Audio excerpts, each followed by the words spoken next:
The scripture this morning comes from Exodus 16. A lot of Exodus. Verses 1 through 36.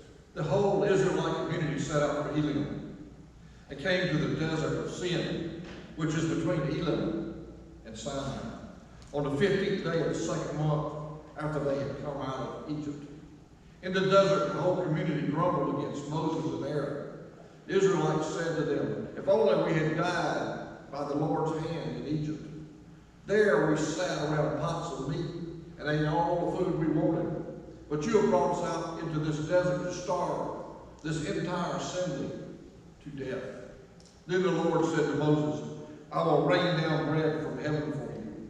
The people are to go out each day and gather enough for that day. In this way I test them and see whether they will follow my instructions. On the 6th day they are to prepare what they bring in, and that is to be twice as much as they gather the other days." So Moses and Aaron said to all the Israelites, In the evening you will know that it was the Lord who brought you out of Egypt. And in the morning you will see the glory of the Lord, because he has heard your grumbling against him. Who are we that you should grumble against us? Moses also said, "You will know that it was the Lord when he gives you the meat to eat in the evening and all the bread you want in the morning, because he has heard your grumbling against him. Who are we? You are not grumbling against us, but against the Lord." Then Moses told Aaron, "Say to the entire Israelite community, 'Come before the Lord, for he has heard your grumbling.'" While Aaron was speaking, the whole Israelite community was speaking to the whole Israelite community. They looked toward the desert, and there was the glory of the Lord appearing in a cloud. The Lord said to Moses, "I have heard the grumbling of the Israelites. Tell them, at twilight you will eat meat. In the morning you will be filled with bread. And then you will know that I am the Lord, your God." That evening quail came and covered the camp. And in the morning there was a layer of dew around the camp.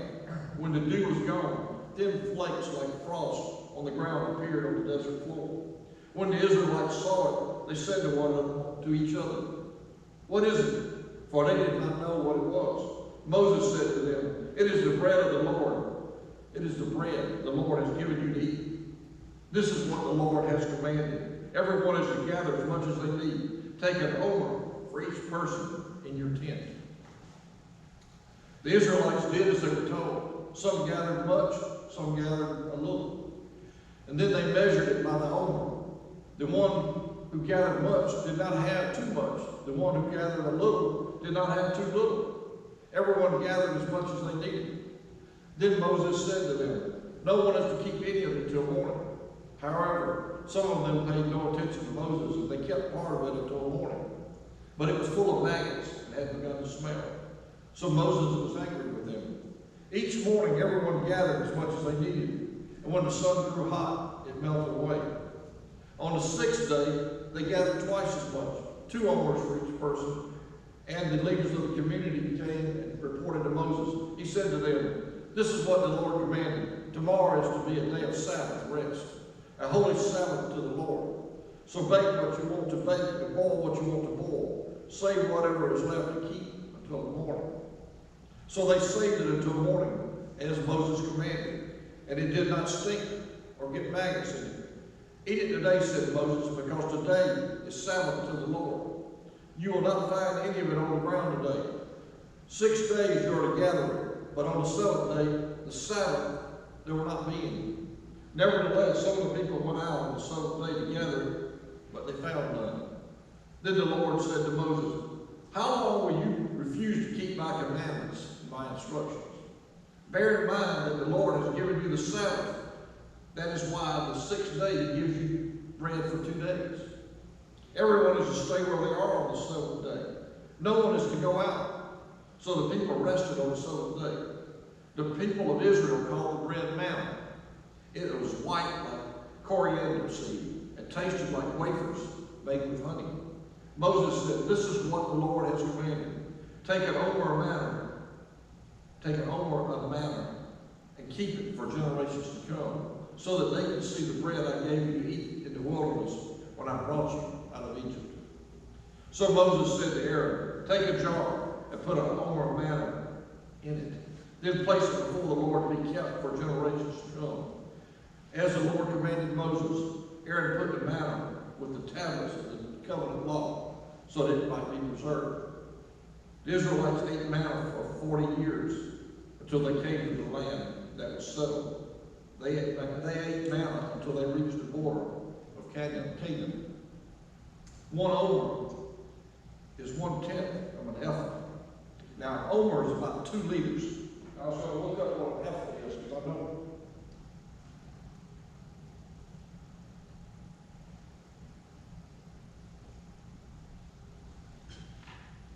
I think it's important to know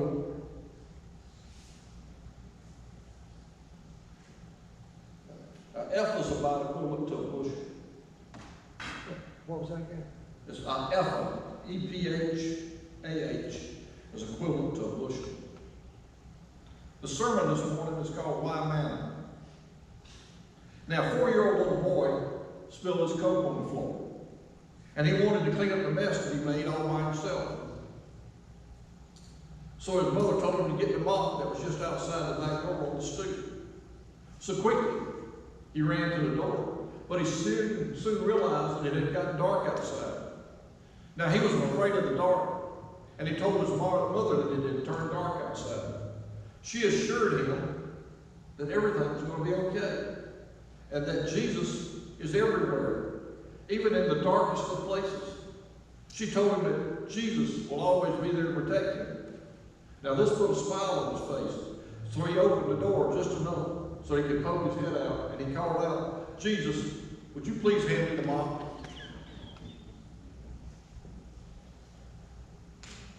How many of you have ever taken a bite out of a bar of soap? Come on. Nobody's ever taken a bite out of a bar of soap? Now, I would assume that if you did decide to take one day, take a bite out of a bar of soap, more than likely it's because your parents made you do it.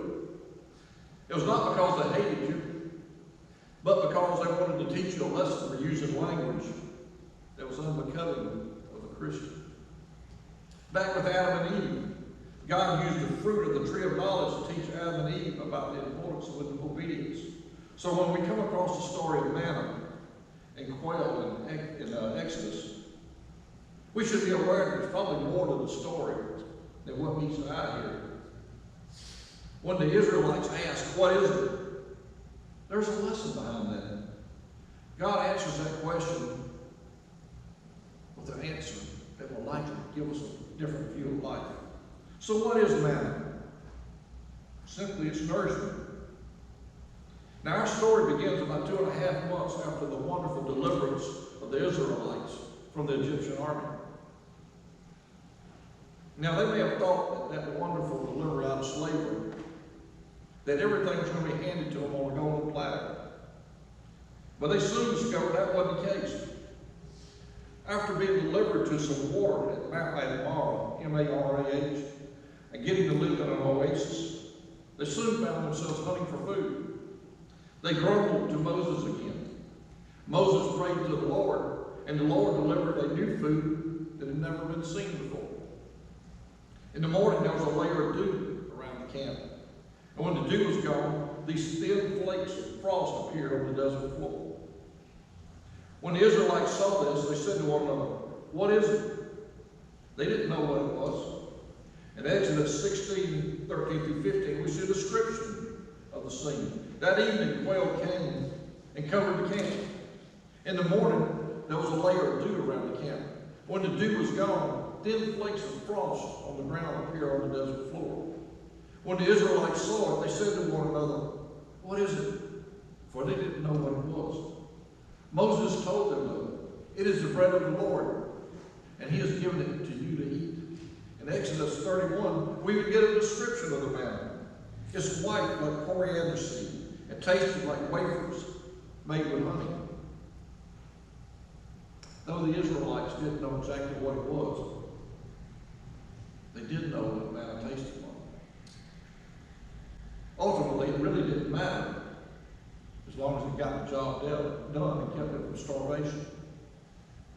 In Exodus 16 through 18, God told the Israelites through Moses, everyone is to gather as much as they need. Take a number for each person you have in your tent. The Israelites did as they were told. Some gathered much, some gathered little. When they measured it by the homer, the one who gathered much did not have too much.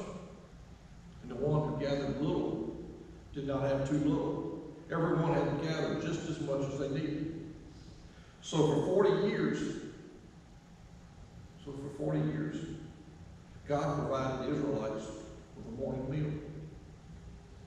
Now the Israelites were able to cook this food very much like we were able to do a variety of things with potatoes.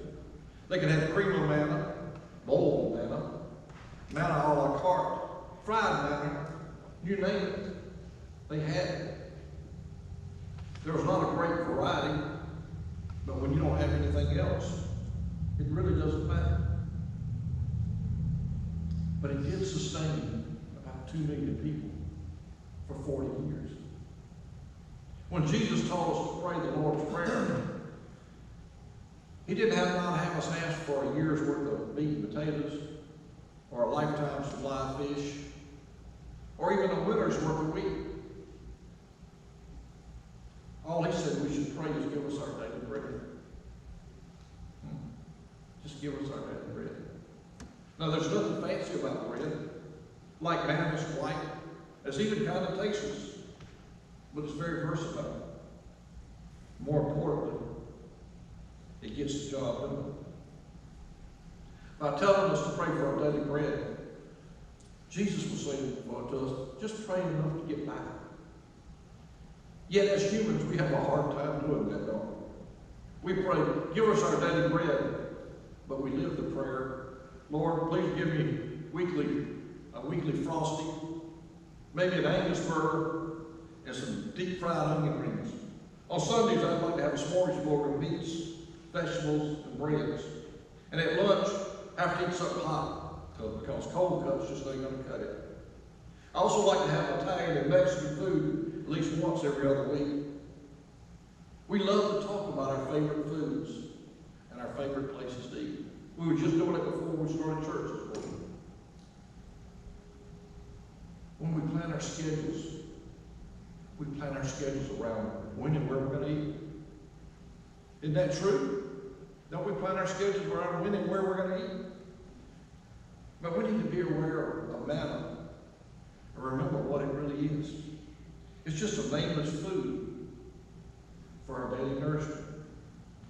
After the Israelites complained, God gave them their daily bread. But he didn't just give it to feed them. God told Moses, I will rain down bread from heaven for you. The people ought to go out each day and gather enough for that day. In this way, I will test them and see if they will follow my instructions. God provided this food as a test to see how they would react. You see, God not only tests us to see how we handle hardship, but he also tests us to see how we handle blessings and success. Now, my grandfather used to say, very few people can withstand success. God also gave him some special instructions.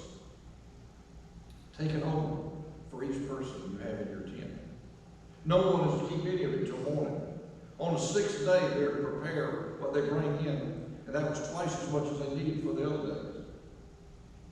So there were basically 2 tests involved in these instructions. The first test from God was only to gather enough for one day.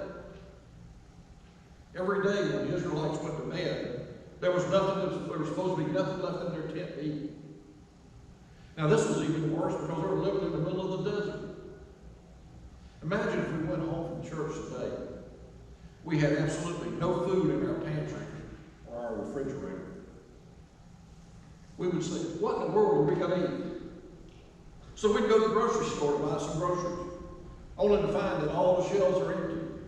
You know, that's kind of like it is when we have the threat of a snowstorm or ice storm around here. And when we go out in our gardens,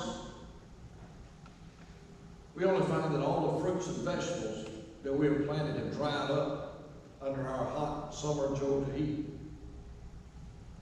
But then you remember that God said some food would fall from the sky this afternoon.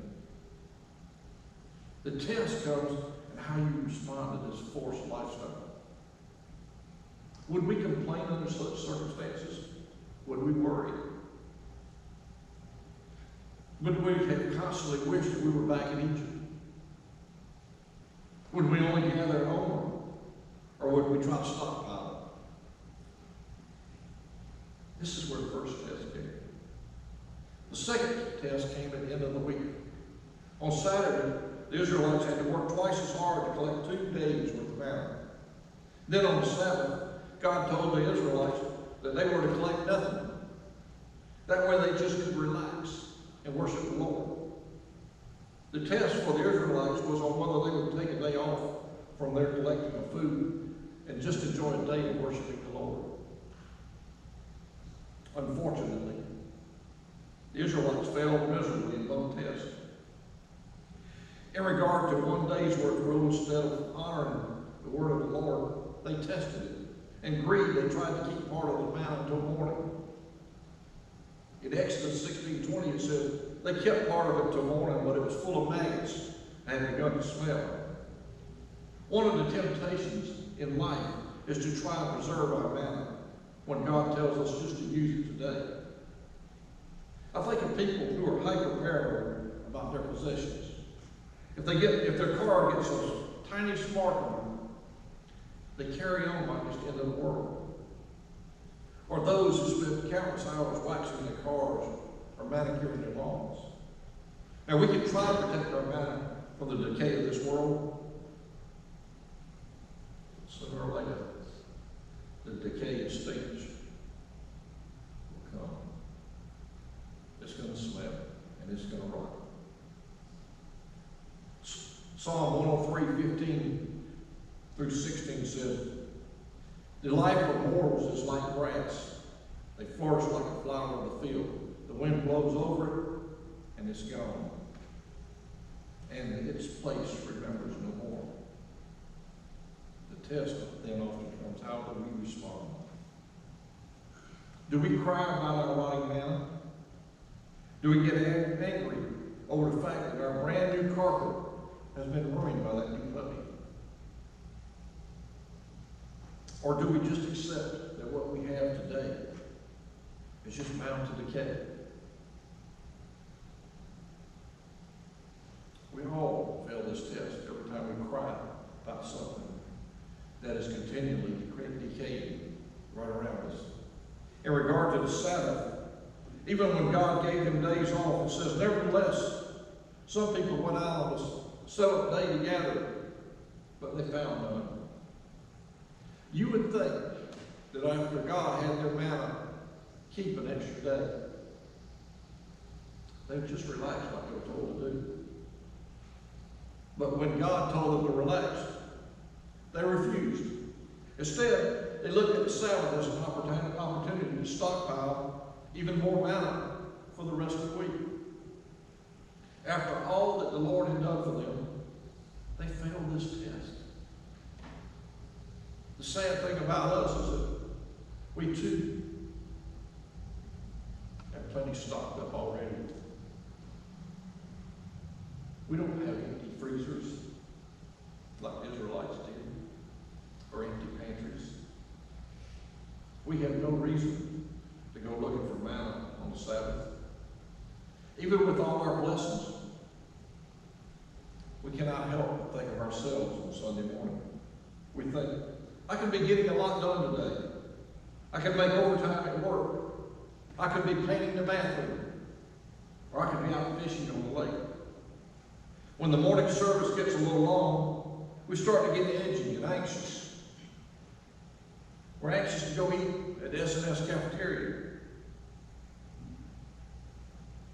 The test, the Lord says, is take some time off and just listen to my word. Relax for once. Just enjoy my word.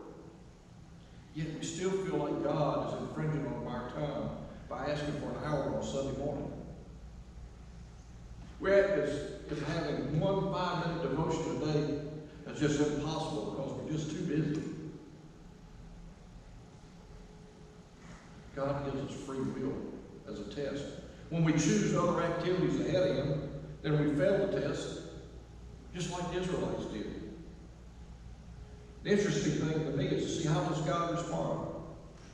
One of the most frustrating things that a teacher does or has is when a student just doesn't get it. It's especially frustrating when they provide a great lesson, but the student doesn't pay attention and doesn't apply what they've learned.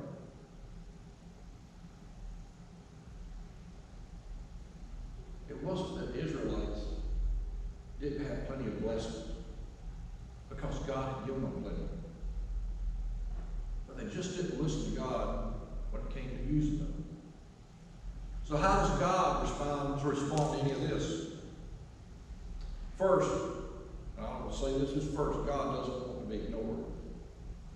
He wasn't going to allow that. When they kept part of the manna, the next morning it was full of maggots and had begun to smell. And then some of the people went out on the seventh day to gather manna, and they found none. Moses was angry with the people, and God didn't bless their greed. But let's look at God's response. He simply said to Moses in Exodus 16, 28 through 29, "How long will you refuse to keep my commands and my instructions? Bear in mind that the Lord has given you the Sabbath. That is why on the sixth day He gives you bread for 2 days. Everyone is to stay where they are on the seventh day. No one is to go out." So instead of getting irate, God simply restated His instructions to them. Finally, the people rested on the seventh day. Even though the Israelites kept on abusing God's gifts and tried to do things that weren't permitted, He kept feeding them anyway. Now, why would He do this? Remember, God told Moses in Exodus 16:32, "Take an omer of manna and keep it for generations to come, so they can see the bread I gave you to eat when you were in the wilderness, when I brought you out of Egypt."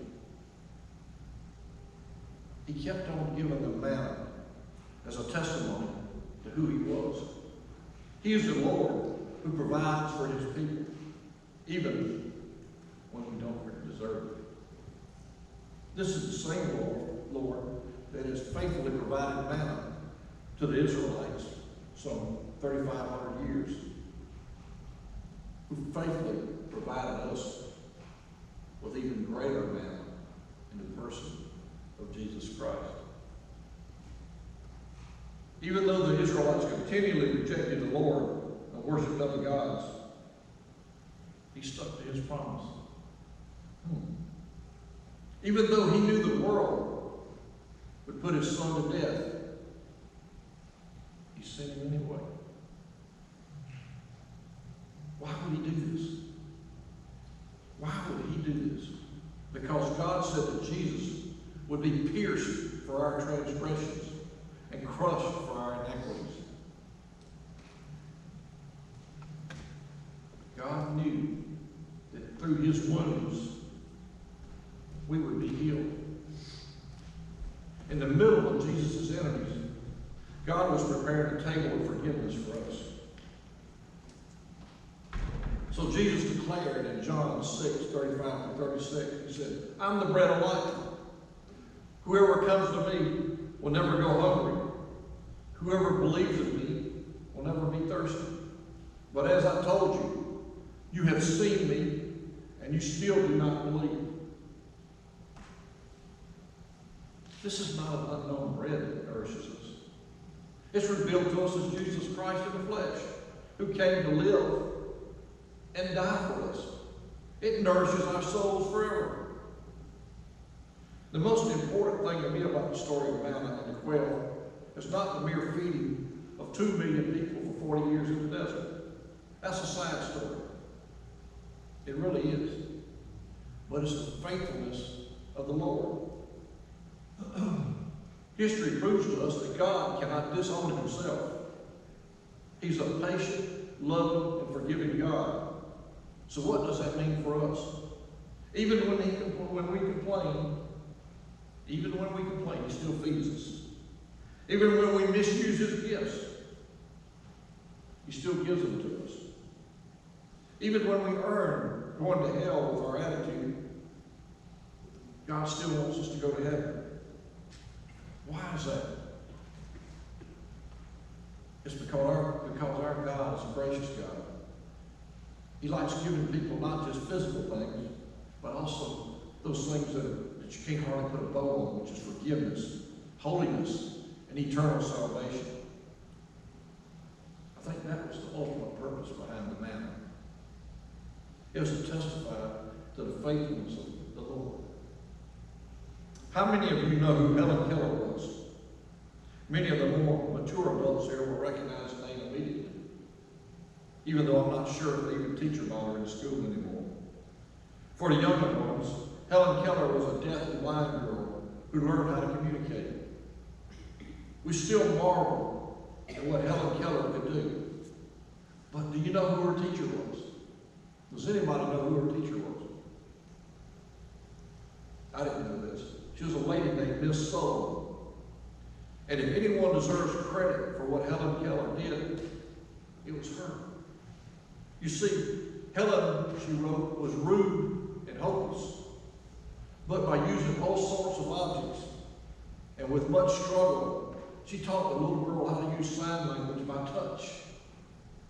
Then Helen was able to establish communication with the outside world. So despite our handicaps, God still brings life and gives us the ability to believe. Yet, even as living Christians, we're forever complaining and forever demanding more. We're forever misusing the gifts that God gives us. But God, in His mercy, forgives, gives, and forever keeps His promise to save us sinners. The story of the manna proves this. It gives us comfort in knowing what it's all about. Manna